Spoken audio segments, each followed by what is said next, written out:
Oh, ja. Okay, cool. In due time. Wir haben fast 17.000 Gold. Können wir mal schön shoppen gehen, ne? Gehen wir mal zum Main Square.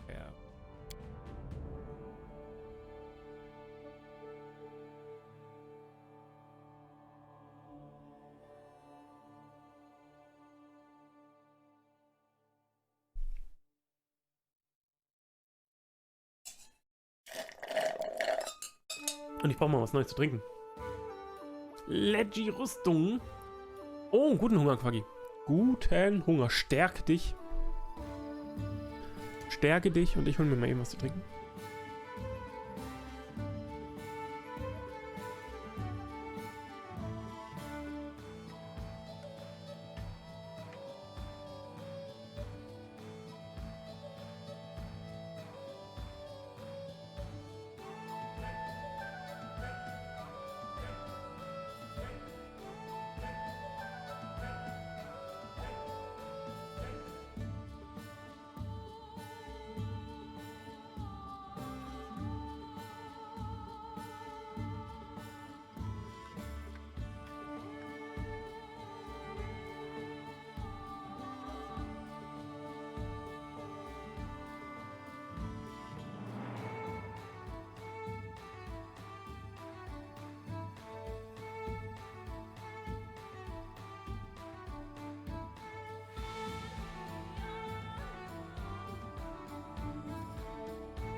Ja. Wen haben wir denn alles hier? Citizens. Greetings. Okay, Valerie. The old prison, the one the Stag Lord was using for wine selling.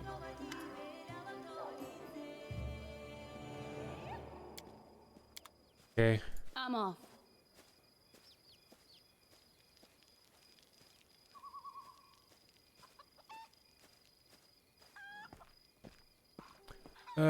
My lady, you saved us. Your dear husband forgave my husband's debt over the ruined harness gear.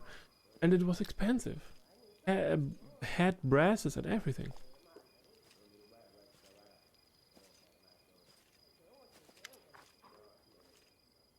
Yeah. How may I serve you, Your Grace? What role might you play in my government? Your Grace, if there's one thing I know, it is matters of faith, whether it is my own god or some other deity. If you appoint me as High Priest, I'd be able to do much good. On the other hand, politics or questions of trade, I know little of such things. Okay. Wer bist du? Rauben wir den jetzt einfach so aus?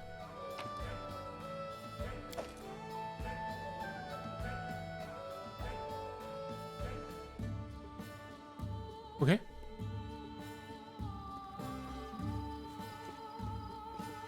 Okay, da geht's dann zur Taverne, ja?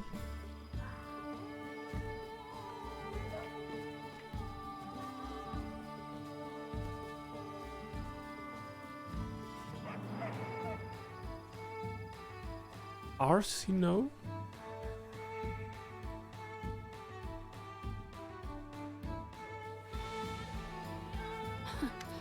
Adventures can wait. Arsino? Weiß nicht, ob der Name so schmeichelhaft für eine Frau ist. A woman in rich gold-embroidered gloves greets you with a polite bow. Her eyes, the color of molten gold, shine brightly in her dusky face. Greetings, noble ruler of these lands. My name is Arsino. I'm a messenger from the temple of Abadar in Absalom. And I came here assuming the citizens of your young barony could use the services of a priest. Hello? For more than 4,000 years, Absalom has been the city of the center of the world. A metropolis-sized showcase of the greatest treasures in all of Golarion. The city not only holds a key strategic position for both commercial and military endeavors in the region, but encompasses the site of the ascension of 4 deities and claims to have been founded by none other than the last Aslanti, the god Aroden. Abadar. The god of cities, law, merchants, and wealth, also called the god of walls and ditches. In the Eastern Dragon Empire is known to be a patient deity.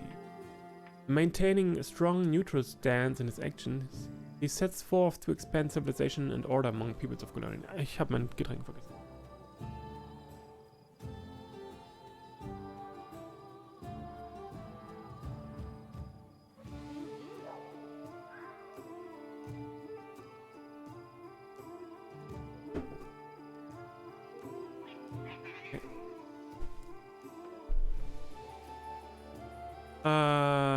What services do you offer? I can sell you various divine spell scrolls. They are quite useful if you don't have anyone in your party who can read them.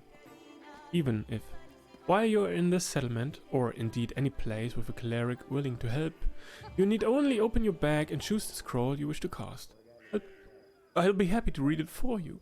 However, take care out there in the wilderness. A scroll is useless without someone who can read it. To use a scroll on your journeys, you'll need a spellcaster whose magical training covers such, or someone skilled in magical devices. Tell me about Abadar. With pleasure. Abadar is the god of cities, laws, and so on. The core of his teachings is simple. Law and order allows civilization to develop, which allows people to live in peace and prosperity. If Erestil favors old customs, small settlements and simple trades like hunting, then Abadar patronizes development, complex trades, order, and entrepreneurship. Killer Bees! Thank you for the follow! Each priest of Abadar finds something personal in serving him. Some believe that law is the main aspect of their faith, and they guard it zealously. Others put the well-being of the society above all. I personally follow Abadar's teachings that say civilization must penetrate the wildest savage lands and help people live in comfort and safety. You're an Azimar, if I'm not mistaken. I suppose it's easy to tell, isn't it? Yes, I'm an Azimar, though I'm not sure how or when the blood of Celestials appeared in my family. Among all my relatives and known ancestors, I'm the only one who inherited it. I must admit, I'm glad this lot fell to me. It draws more attention to me, a useful trait for a priest who wishes to gather a congregation. How did you come to be in my barony? That's a long story, and not a terribly exciting one. I was born and raised in Absalom, but I saw little point in staying there. What's the purpose in promoting the faith of Abadar in a city already so large and well developed? No, I was drawn to backwater places, where civilization was just beginning to emerge. It gives me such joy to see the first stones of a new settlement being laid, or to see a wilderness that once harbored monsters and criminals become a safe, cozy home for people. I devoted my life to my travels, choosing to visit places like your barony. Allow me to say, it's a place after my own heart. A city growing over the remains of a bandit lord's lair is exactly the sort of triumph of civilization Abaddon prescribes. I hope my skills as a priest will be of service to these lands and their denizens. If you are so eager to help the citizens, why do you charge for your services? It's part of Abaddon's philosophy. The rules of trade and exchange developed for a reason. They help bring order to our world, and they mustn't be broken without need. The opportunity to get what one desires for no effort has a corruption effect on souls. I could use the help of a cleric. That is precisely why I am here. Okay, so from now on we get our scrolls and anything from her instead from Jod. Good. Thank you. What's this? Ah. Cassie. A tense silence hangs over the house. Cassie, your tiefling friend, emerges from the shadows, but her eyes are staring into the distance. She seems to look right past you. No, not now. The turmoil is suddenly over, but you see fear in Cassie's eyes. Her blue eyes. It's you! I wanted to say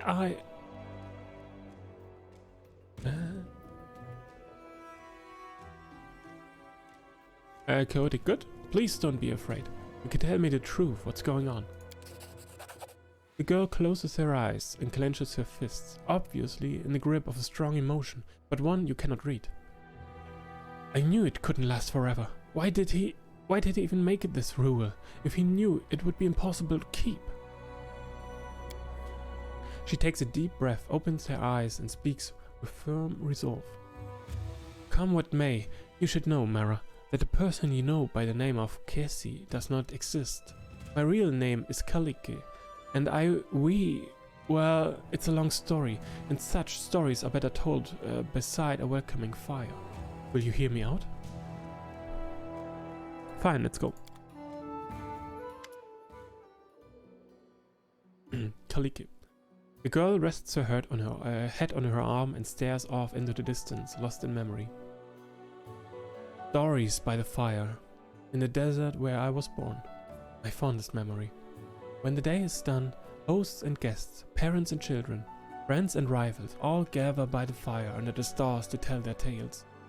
All they did, all they witnessed, all they heard from other travelers, and the whispers carried by the desert wind. My sister and I often snuck in to hear these stories, hiding in the shadows just beyond the circle of light and warmth. We are hellspawn, you see. Tieflings are unwelcome guests in Kadira, unblessed by the light of merciful Sarenrae. We grew up sleeping in a common tent, scavenging food here and there like orphans, all but outcast and disowned. We were 13 when we left, and set off to find happiness in the cities. Everyone we left behind sighed with relief. My sister and I, we are twins, but as different as the sun and moon. Her name is Kanira, which means silent flame. She is fire, a cold fire, but one that turns everything to ash. I am a river. It brings me joy to give water to tired travelers and nurture green shoots. But when I flood, I am bound to bring death. The girl's eyes are full of sorrow. Despite our differences, we are one. Our lives belong to divine Nethys, and by his mercy we now live, in turns. While one of us is here, the other sleeps in another plane, and when she wakes up, we switch places, just as you just witnessed.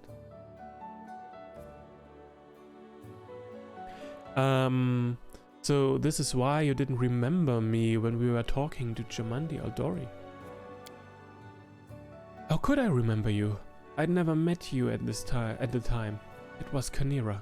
She was the one who talked to you at the reception and helped you fight off the assassins.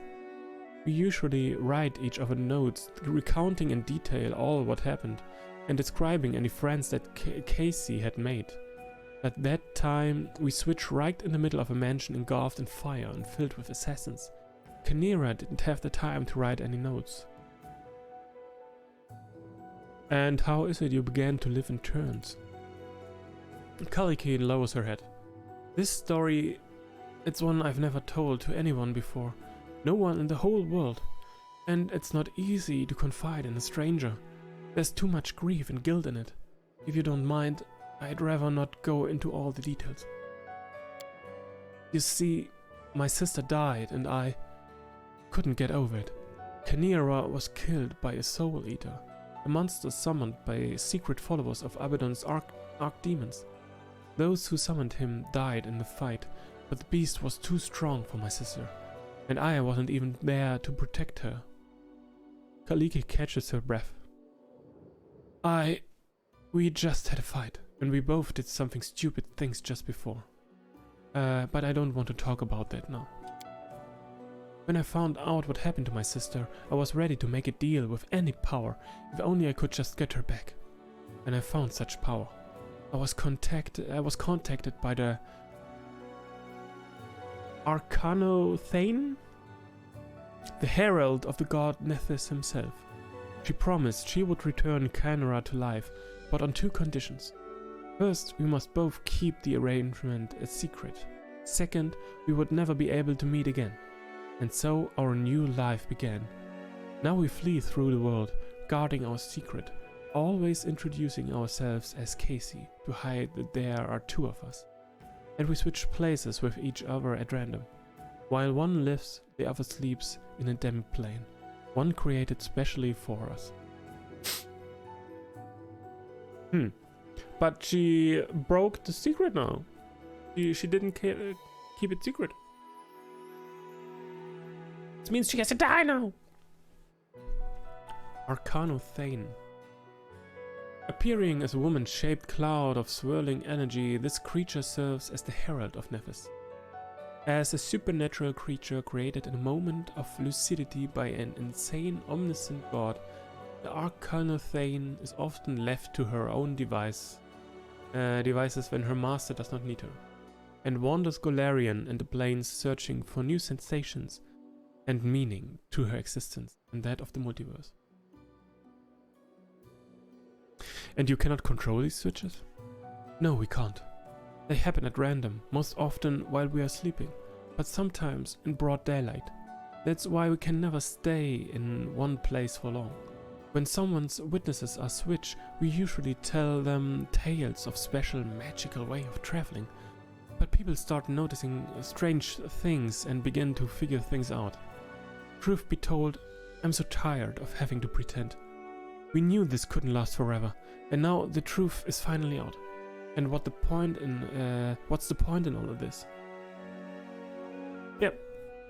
You revealed your secret to me. It means you broke one of the rules set by the deity's herald. Yes. Will you make me regret this, Mora? I felt you might be someone who could help my sister and me change our fates. What can I do to help? That's actually what I wanted to talk to you about. Kynera was supposed to tell you of an ancient treasury that we've been looking for. Gold isn't the only thing of value in this place. It may contain an ancient relic taken by the Taldan raiders from a respected Khadiran temple of Nethys.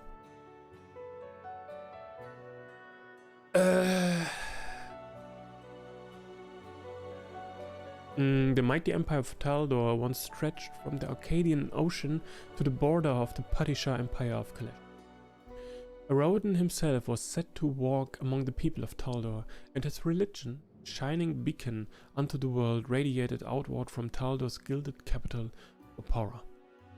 Taldor's ancient armies of exploration established footholds for the empire throughout Golarion, and its mighty phalanxes marched for thousands of miles during the Shining Crusade to beat back the Whispering Tyrant. Now Taldor is a stunted remnant of its old glory, having lost control of its daughter territories.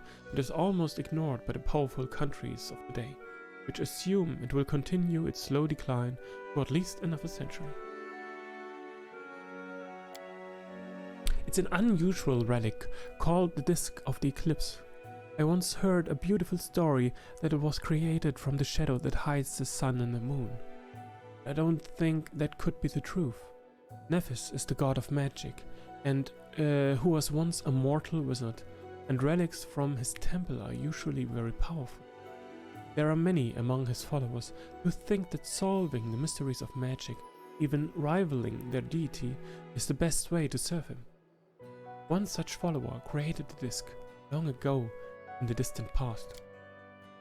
According to legend, it gave its owners control over planar travel, but only pairs of wizards bound by unbreakable ties could use it. While one of them traveled the planes, the other was his anchor in our world, and they could switch between. Do we see now why we so desperately wish to find the disc?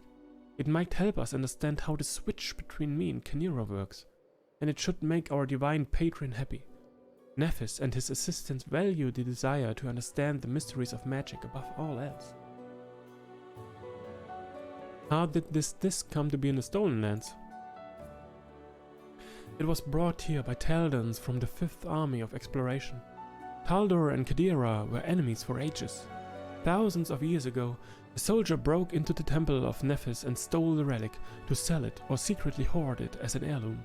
Hundreds of years later, his own kin, or the kin of its 100th buyer, brought the disc to these strange lands where the Taldans had come, uninvited as usual, in which they finally vanished from with little trace. Sometimes history is an intricate lace. You'd never guess where it begins and where it ends.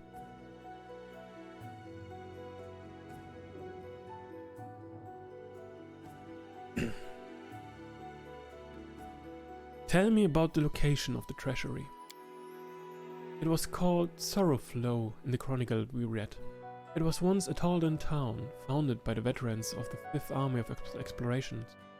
It stood on the shores of a turbulent river that was what destroyed it. One night a terrible flood devastated the settlement, killing many and driving the rest to flee. Only the tower on the cliff remained, which was too high for the flood to reach. Water covered the ruins for a long time, but last year it receded. My friends found a chronicle which recounted the destruction of the city and spoke of the Disk of the Eclipse which was kept there. They managed to track down the ruins, but were frightened away by the monsters and beasts that roamed the area. If this can help, then I agree. Kalika's sad eyes get a little warmer. Thank you. I will wait for you there at Sorrowflow. And please, let's explore the ruins together, just the two of us. I don't want to give myself away again in front of your companions. Breaking the Arcanothine's conditions once was enough. I have no wish to anger our god. So long. Sorrowflow has been revealed. Ooh, that was a lot to read.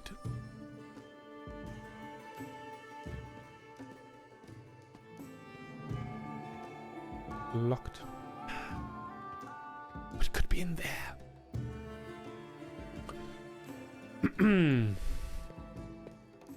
I feel like I should make me some tea. And maybe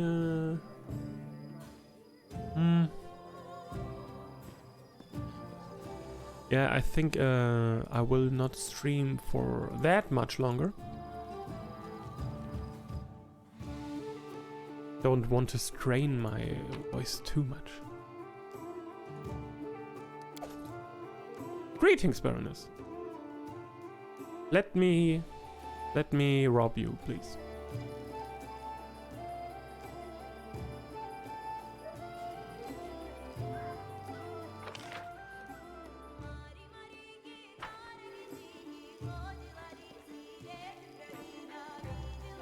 Priestess.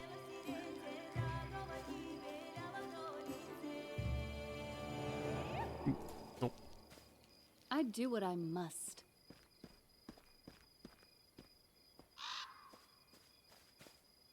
We take a look over here. Oh. Ah. The well looks quite ordinary, and yet when you approach it, you feel a strange tingling in your temples. What? A tingling in my temples?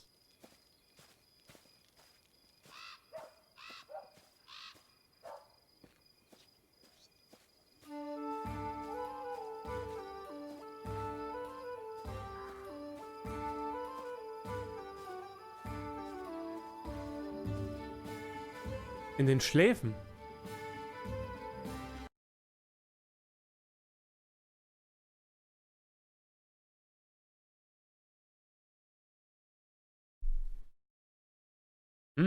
Sehr gut, Lichtchen, sehr gut. Sehr gut. Ich dachte, die sprechen schon von anderen Tempeln, ne? If you know what I mean.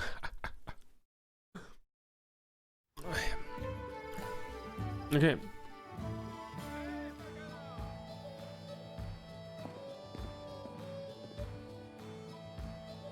Ja, tingeln meine Schläfen, aber ganz merkwürdig.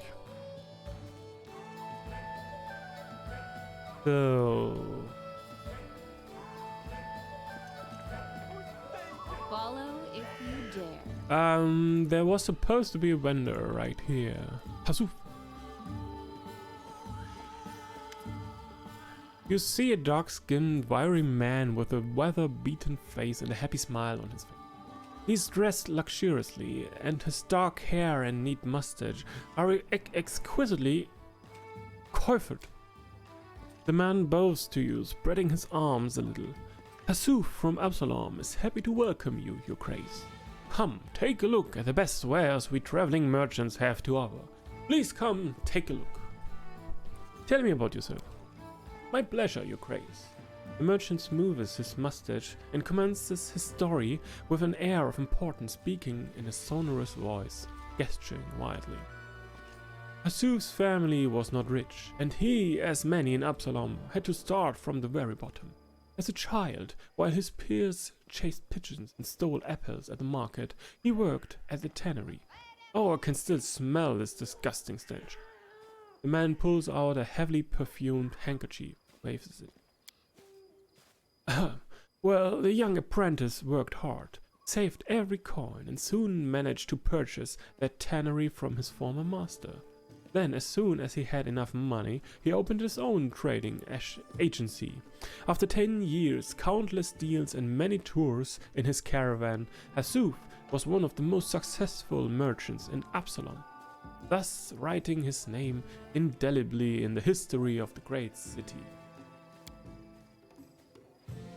The merchant looks at you with pleasure. Well, how was that? I'm looking for a writer so I can dictate my memoirs. Haha. I think many would find it interesting and useful to learn more about. What is the secret of your success, Pasuf?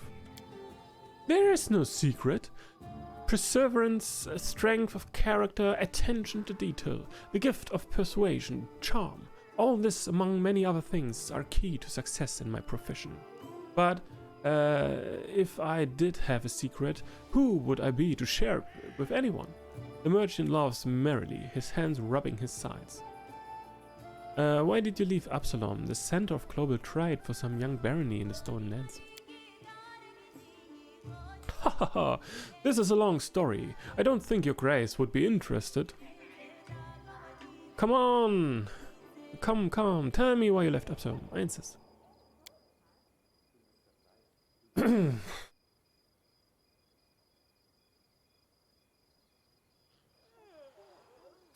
merchant groans theatrically. Very well, as you wish, your grace. It was about a woman. When I was still young, I fell in love with the daughter of a judge, an important person in Absalom. For many years I tried to win her heart, but she was cold as stone. I should have given up, but this is not in my character. In the end, I did manage to win her love, but I was unready for it. Pasuf swallows and rubs the back of his head.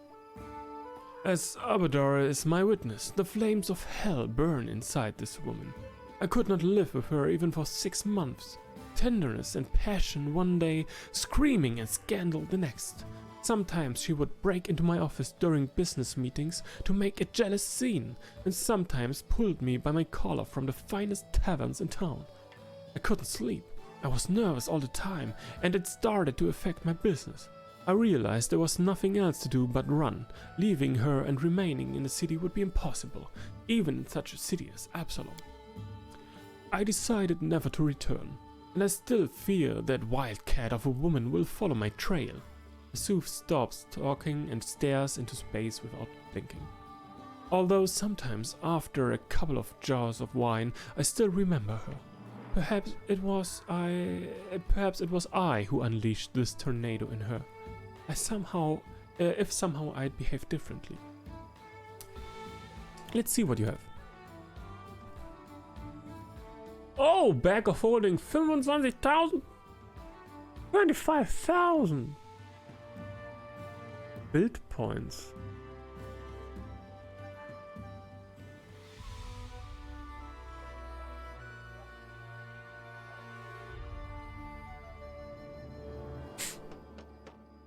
Oi, oi, oi. Minus 200.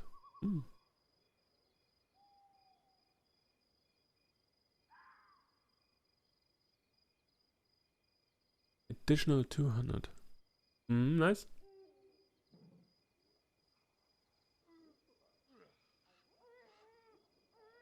As rich as I am, I'm still not rich enough. Not yet.